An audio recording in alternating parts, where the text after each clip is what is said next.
Hello and welcome to the second half of the tutorial on the Geomagic Design X. We're showing a little bit on how to reconstruct a gun grip. So this is the second half. In the first half we were able to construct the initial solid plus the front side here. And now we're going to go ahead and start constructing some of the backside features you'll see here on the back. So, this pocket here. So the first step we're going to do is actually to create a region group. You'll see that's the function up right here, and this is an automatic feature, and what it does is it automatically segments the part into recognizable features like planes and cylinders and the like.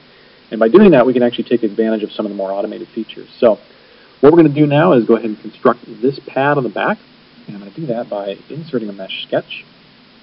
I'm going to insert that right on that plane there. And what I want to do is I want to create a sketch right through the 3D volume of just that little pad. So I'm going to move this up just a little bit. So what you can see I'm trying to do is capture just, in the blue area, I want to capture just this little pad that's standing proud there. Let me move this down. Like that.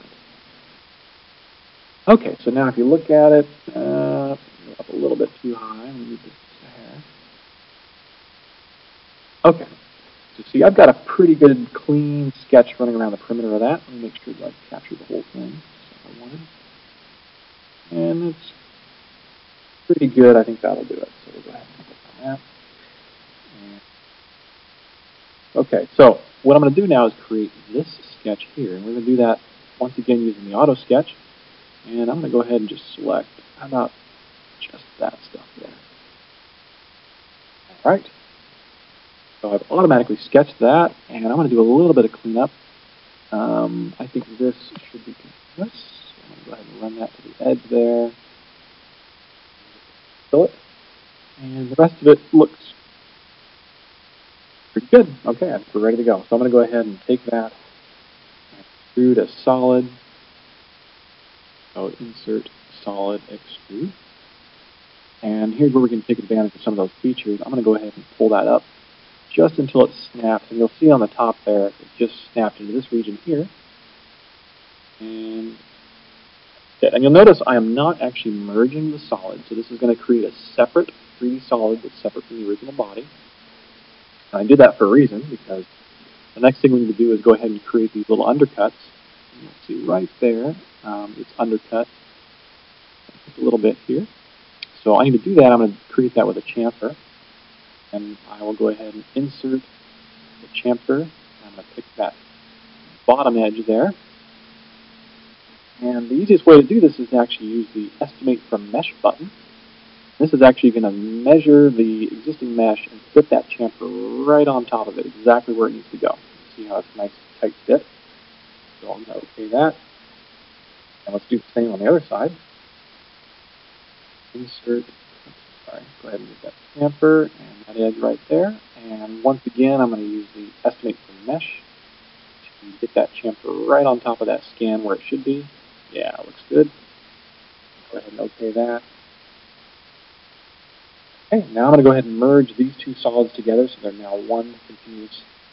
Go ahead and do solid boolean, and let's merge this and this together. And there we go. Okay, so now I've just created one continuous solid, which includes the back plane, and some otherwise these are kind of tricky features, especially if you're doing this without a 3D mesh. It'd be hard to measure those, but we were able to do it in just a couple of minutes here. And now the next feature we're going to do is go ahead and construct this little cutout. Whoops, this little cutout right here, just like before. I'm going to insert a mesh sketch, select that plane right there. And in this case, I don't need a 3D volume. I just need a nice, clean profile cut. So I'm going to use that here.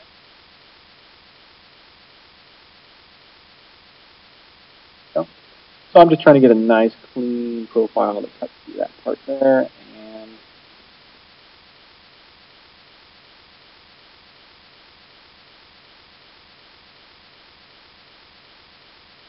okay, so I'm going to go ahead and create this pocket here. And I'm going to make this as one continuous pocket. Which is a little different, isn't quite right. So I'm making a line, there, and I'm going to make a tangent arc right here on the end, there, and that'll ensure that this thing is nice and smooth.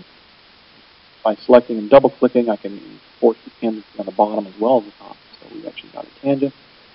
And let's go ahead and create this as a 3-point arc. So I'm going to start there, we're going to end here, and then right there we're going to snap the purple. And a line right there. And you'll notice that these did not quite connect together, so I'm going to go ahead and force those to snap together. Like, and make those tangent by double-clicking. Okay, now to make this a pocket, I'm going to go ahead and draw a line out here in space. Just for ease, we're going to use the trim tool to do a corner trim to trim this here.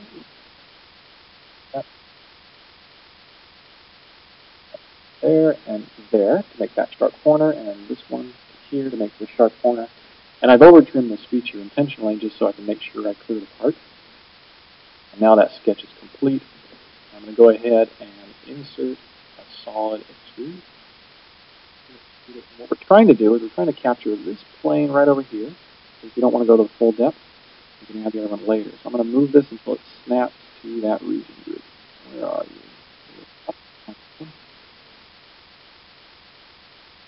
There we go. So that's the region group. It snapped to at right around 1 millimeter. That's probably actually supposed to be 1 millimeter. Do that. I'm going to make sure that that is a cut because we're actually removing material. There we go. And it's solid. There we go. So I've actually managed to create the front side, the back side, and just getting started on these other features here. And now it's just a matter of adding some fillets and a little bit of clean up to smooth everything out, and then we're done.